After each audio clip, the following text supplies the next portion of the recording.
Olá, meus irmãos, minhas irmãs, estamos mais uma vez na presença do nosso Deus para compartilharmos a porção da palavra de Deus, da sua palavra, neste dia, né?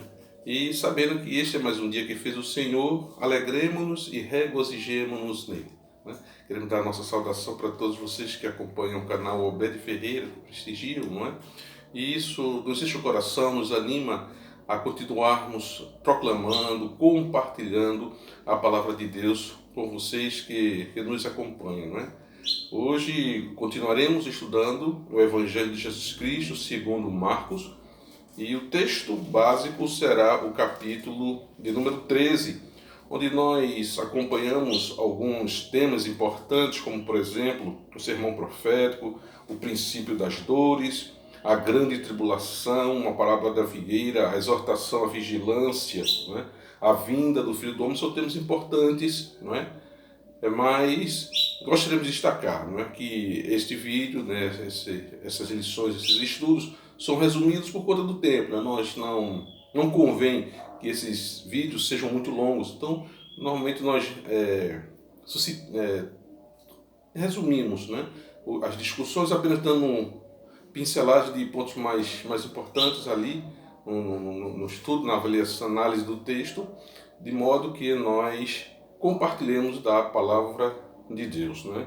E tomaríamos o estudo da lição dessa manhã como sendo o sermão profético, uma mensagem educativa que aponta para o fim dos tempos através das parábolas de Jesus, né? Então, diferentemente do discurso profético, né, do discurso profético, o sermão ele tem um caráter mais educativo, né, mais analítico, de modo que o discurso ele se torna como que uma lição, como que uma aula. Mas no discurso profético, propriamente dito, não é? A palavra, a mensagem, ela é proclamada mais incisivamente, mais diretamente a quem é encaminhada, a quem é endereçada. Não? Aqui o sermão, na realidade, é uma explanação de temas que o Senhor Jesus ele quer compartilhar com seus discípulos, mas que, sabendo ele, né, chegaria também até nós, né? Então, nesse sermão, Jesus falou de dois temas importantes, né? Falou de dois juízos finais. Um referente a Jerusalém, né, com a destruição do templo, e a segunda com relação ao final dos tempos mesmo, a consumação dos séculos. E a primeira parte, o primeiro tópico que a gente vê nessa reflexão, está lá em Marcos capítulo 13, versículos de 1 a 4, que vai falar da ira de Deus contra Jerusalém. E a expressão que Jesus usa aqui, a expressão não ficará pedra sobre pedra que não seja derrubada. E essa palavra de Jesus, ela causou um impacto muito grande ali na sociedade judaica, principalmente entre os fariseus, né, os escribas, os líderes da lei, os líderes religiosos, né, e fazer aqui justamente a referência à destruição do templo e da cidade de Jerusalém. Uma passagem que ele diz: ai daquelas que estão com dores de partinurenta, ou seja, aquelas que estão grávidas, faz a recomendação de que você está no campo, não volte para a cidade. Se você está na cidade, fuja dela, que a destruição virá sobre a cidade e sobre o templo de Jerusalém. Então, esse é um aspecto muito importante quando fala da destruição de Jerusalém, da destruição, não é, do templo. Então, a história vem confirmar a história geral, né? E aí nós estudamos, podemos fazer as pesquisas, e nos mostra realmente que no ano 70 da era cristã, o general Tito, né, ele invade a região e ele faz ali uma destruição total sobre a cidade de Jerusalém, inclusive sobre o templo. Então, esse é um ponto importante que a ira de Deus se manifestou, porque a gente que conhece um pouco da história de Israel, nós temos estudado a história do povo de Israel ali no Antigo Testamento, nós vimos os altos e baixos dali do povo de Israel de desobediência a Deus, Deus sempre enviando seus profetas. Inclusive na lição do domingo passado, né, no estudo do domingo passado, nós vimos que eles matavam os profetas, não é? Eles matavam os profetas. Deus enviou os profetas e o povo matou, ignorando totalmente a obediência e o temor a Deus. E aqui vai se consumar, não é, a questão da destruição da ira do Senhor sobre Jerusalém. O segundo ponto, o segundo tema importante, fala das instruções para os últimos dias, né? O princípio das dores, a grande tribulação, aquele tema assim que é bastante controverso, um tema que demandaria um tempo maior e um tempo exclusivo para o estudo dele, né? Então, assim como no trânsito, a vida também tem as suas regras, tem os seus sinais que orientam o condutor. E aqui, nesse momento, nesse trecho, nesse tema, né, nós vamos ver Jesus Cristo dando algumas orientações de como crente, de como cristão, ele precisa se comportar, precisa se conduzir diante desse tema, né? Então, o primeiro ponto é que fiquemos atentos, né, a todas as coisas que estão acontecendo. A gente precisa estar alerta, não podemos, se nem devemos, estar alheios, né, aos acontecimentos da nossa sociedade, de tudo aquilo que acontece pelo mundo afora. Outra orientação que ele dá: conheça Jesus, seja perito, seja craque em conhecer a Jesus Cristo, porque quando nós nos debruçamos sobre as Sagradas Escrituras para conhecermos Jesus Cristo, e somente conhecer Jesus Cristo teoricamente, não é? Mas principalmente vivenciar, experimentar uma vida de intimidade com Deus na prática, não é? Na vivência prática, no relacionamento com os outros, no relacionamento consigo próprio e, acima de tudo, no seu relacionamento com o nosso Deus. Não se perturbe com os rumores de guerra, nem com as catástrofes naturais. Tem algumas pessoas fazendo sensacionalismo, fazendo barulho, incomodando, inquietando outros com esse tema. Se tiver que acontecer, vai acontecer. Se estiver acontecendo, já está acontecendo. Então, se nós já temos a consciência, a compreensão de que isso precisa acontecer porque faz parte do propósito de Deus, do plano de Deus em relação à humanidade, certamente precisamos ficar mais calmos, mais tranquilos, mais vigilantes. Certamente sofreremos, né? A palavra de Deus diz que no mundo tereis aflições, mas tende bom ânimo. Está vendo aí? O bom ânimo. As coisas estão acontecendo, são más, são, mas temos a consciência disso, temos. Então precisamos guardar em nossos corações a tranquilidade de saber que tudo isso que está acontecendo está sob o controle de Deus. Mas também, em meio a tudo isso, haverá a graça de Deus. A graça de Deus se manifestará sobre o seu povo. E o Espírito Santo, né, ele nos consolará, nos orientará sobre como devemos nos conduzir ou nos comportar diante de toda essa situação. O terceiro ponto que está lá em Marcos 13, versículos de 14 a 23, que vai falar sobre o abominável ou a abominação. E essa é uma palavra duríssima, uma palavra muito forte, e para o povo judeu essa palavra tem um peso, uma conotação muito forte, que é a violação das coisas sagradas, do profano, as heresias. E aqui nós destacamos 3 episódios, né, que realça bem esse tema da abominação. A primeira é a profanação do templo, profetizada em Daniel, capítulos 11 e capítulos 12. Né? Se nós lermos lá, voltarmos lá ao Antigo Testamento, a profecia de Daniel, ele vai falar justamente sobre abominação. Então, capítulo 11 e capítulo 12 do profeta Daniel. Em segundo lugar, não é, com a entrada de Epifânio, de Antíoco IV Epifânio, né, que é um dos imperadores seleucidas, né, que é um povo antigo, ali, um povo que dominava aquelas regiões um pouco antes, ou seja, mais ou menos 200 anos antes de Jesus Cristo. Então, aquele povo já dominava aquela região. Então, houve, dentro da dinastia dos Seleucidas, né, a figura de um homem chamado Antíoco IV Epifânio, que o texto vai nos mostrar que ele cultuou, ele sacrificou um porco no altar, no Santo dos Santos, no Santíssimo Lugar, profanando ali o templo. E aquilo para o judeu era coisa terrível.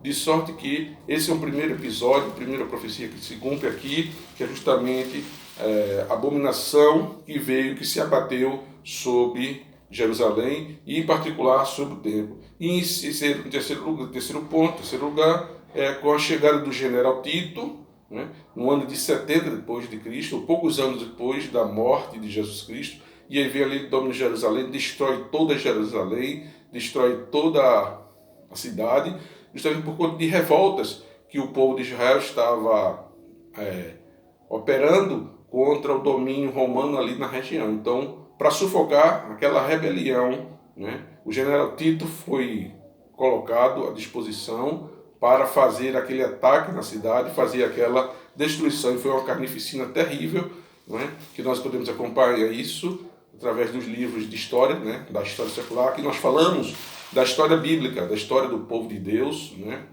mas na história geral, na história da humanidade, nós podemos constatar esse fato, né? Nós falamos de teologia, mas também falamos de história, de arqueologia, falamos de outras ciências, ou seja, compartilhamos com outras ciências que corroboram, que confirmam a palavra de Deus. O quarto ponto é justamente a segunda vinda de Jesus Cristo, que se encontra lá no capítulo 13, versículos de 24 a 27 de Marcos. A segunda vinda de Jesus Cristo, ao contrário da primeira, em que ele nasceu, né, numa manjedoura, humilde, nessa segunda vez, a sua vinda será triunfal, gloriosa e pública. Triunfal, né? Nós nos lembramos, né, na chegada de Jesus Cristo, na entrada de Jesus Cristo em Jerusalém, ele foi ali ovacionado pela população e recebido realmente como um rei, como um guerreiro vencedor, né? E ali já era já tipificava a vinda de Jesus Cristo, né, de uma forma gloriosa, de uma forma triunfal, mas acima de tudo público, né? Conforme a entrada triunfal de Jesus Cristo em Jerusalém, né, todos ficarão sabendo, todo olho verá. Jesus falava numa linguagem que os judeus conheciam, ou pelo menos deveria conhecer, né? Jesus Cristo não foi buscar nenhum dialeto de povos ali da região, mas Jesus Cristo falou justamente de linguagens que o povo judeu conhecia, e acima de tudo ele fazia citações das profecias que se referiam a ele. Então, se eles eram povos estudados, povos estudiosos, né, das Sagradas Escrituras, eles deveriam ter identificado Jesus Cristo, né? Os sinais da sua vinda ocorrerão, né, em seguida ao seu surgimento, né? Costumamente, pessoas quando vê algum fenômeno extraordinário, Jesus Cristo está vindo, né? Mas, passado algumas horas, passado alguns dias, não houve ocorrência nenhuma da vida de Jesus Cristo. Mas, quando realmente os sinais dos céus forem dados para anunciar a chegada de Jesus Cristo, nós saberemos, porque instantes depois, né, nós estaremos face a face com o nosso Senhor e Salvador Jesus Cristo. E aqueles que não temeram a Deus, aqueles que não entregaram as suas vidas a Deus, né, a Jesus Cristo, eles certamente enfrentarão horrores, né? Que esse é um outro assunto de escatologia, é outro tema à parte. Os quatro cantos da terra verá, e todo joelho se dobrará, e toda língua confessará. Então, a segunda vinda de Jesus Cristo, ela ocorrerá de maneira triunfal, gloriosa e pública. Os quatro cantos da terra, né? E alguns questionam, né? Mas se ele apareceu para os Estados Unidos, quem está no Japão não vai ver porque está do outro lado do mundo. Não. Quando Jesus Cristo voltar, toda a humanidade, toda a raça verá, né? Então não se preocupe quanto tempo levará para que Jesus Cristo nas nuvens será visto por toda a humanidade. Isso aí a Deus pertence, que habitam somente a nós estarmos preparados para a sua vinda. O quarto destaque que nós damos no estudo desses versículos é com relação à figueira e a destruição, justamente a destruição de Jerusalém. Marcos capítulo 13, versículo de 28 a 32. Então, o versículo vai falar justamente dessa geração. Jesus Cristo fazendo menção a essa geração, né? E essa geração que Jesus Cristo faz referência justamente foi aquela geração dos seus dias, né? A geração daqueles dias, não gerações posteriores, mas, como eu disse, né, existem profecias que ocorreram naquele tempo, naquela ocasião, ou seja, elas já se consumaram. Mas existem aquelas profecias que ainda estão por se confirmar, por ocorrer, né? Assim como tem profecias que falam daquela destruição temporal, mas profecias que falam justamente da escatologia do final ou dos últimos dias, né? E ele diz ainda, sobre esse episódio, Jesus lamenta sobre as grávidas, sobre aqueles que estão na cidade, orientando para que os que estão no campo não voltem para a cidade, que permaneçam sobre o telhado das suas casas, para que quando viesse a destruição, a perseguição, não fossem encontrados e não fossem mortos. Então a figueira ali simbolizando Israel, simbolizando Jerusalém e consequentemente a destruição ali da cidade do templo. Né? Nós nos lembramos que quando Jesus Cristo chega em Jerusalém, que ele vê o comércio ali no templo, ele se revolta, ele se fica indignado e ele faz ali aquela ação, aquele ataque contra aquilo que estava se fazendo, transformando a casa de oração de Deus em casa de salteadores. Então tudo isso já prenunciava a destruição de Jerusalém. Ou seja, até então o Senhor esperava que Israel se convertesse, que Israel recebesse Jesus Cristo como o Senhor, como o Messias, mas Israel continuou obstinado e com o coração endurecido. O quinto ponto vai falar justamente da vigilância, Marcos 13, versículos de 33 a 37. Né? E desse texto a gente deduz que o fiel cristão, ele cumprirá a sua responsabilidade até o fim. E aqui fala justamente de perseverança. E quando nós lemos lá em 1 Coríntios, capítulo 3, versículos de 13 a 15, vai ver justamente o crente perseverando, ele confiando, né? Ele aguardando no seu Senhor, né? O dia da manifestação que Deus operará sobre a terra. Então, aquele que espera no Senhor, aquele que confia no Senhor, aquele que teme ao Senhor, né? Ele vai passar por toda essa tribulação, por todas essas dores, mas de maneira em paz, porque ele sabe que tem guardado com responsabilidade aquilo que o seu Senhor o ordenou, o orientou, o comissionou para fazer. Essa promessa se cumprirá a toda a igreja de Jesus Cristo. Né? A igreja de Jesus Cristo passará pelas tribulações, a igreja de Jesus Cristo morrerá como ele, mas também como ele ressuscitará. Então essa é a promessa fiel que Deus nos dá para os finais dos tempos. Certamente quando esse episódio ocorrer, olhos de pessoas vivas verão. Talvez nós não contemplemos essa maravilha ainda nesse corpo terreno, nesse corpo mortal, mas certamente que uma geração vivenciará aquele momento extraordinário, aquele momento glorioso, aquele momento triunfal da volta do nosso Senhor Jesus Cristo. Então, assim como relâmpago, a minha experiência me permite compartilhar com vocês outro dia em que, alguns anos atrás, como professor de escola bíblica dominical, eu estava na tarde de sábado sentado, debruçado sobre a minha revista, sobre as minhas bíblias, e fazendo lá o preparo da lição do dia seguinte. Então, de repente, eu fui tomado com a claridade muito grande e um estrondo muito forte, né? Quando o facho de luz passou assim, diante da minha janela, da janela da sala, e eu vi aquele estrondo, aquela luz incrível, aquela coisa terrível, né? E naquele momento eu me assustei, mas depois eu parei para pensar, meu Deus, se aquele dia fosse o dia da vinda do Senhor Jesus, certamente ele iria me encontrar fazendo a sua obra, fazendo a sua vontade. E aquele acontecimento marcou a minha vida para sempre e sempre me trazendo a memória, né, de que preciso estar preparado para quando Jesus Cristo voltar, ou quando ele me chamar, estar na presença dele. Então esse é o desejo, ou deve ser o desejo de todo crente, esperar com confiança, com fé, a vinda do seu Senhor, para que então nós estejamos com ele face a face, vendo, reverenciando, louvando por toda a eternidade. E como consideração final, eu gostaria de saber como, com a sua criatividade, você prepararia uma mensagem, uma ilustração para anunciar, para divertir a humanidade para a vinda de Jesus Cristo. Que com uma breve frase inteligente, você anunciaria, você proclamaria para a humanidade, para toda a humanidade, com relação ao preparo, ao aguardo da vinda de Jesus Cristo.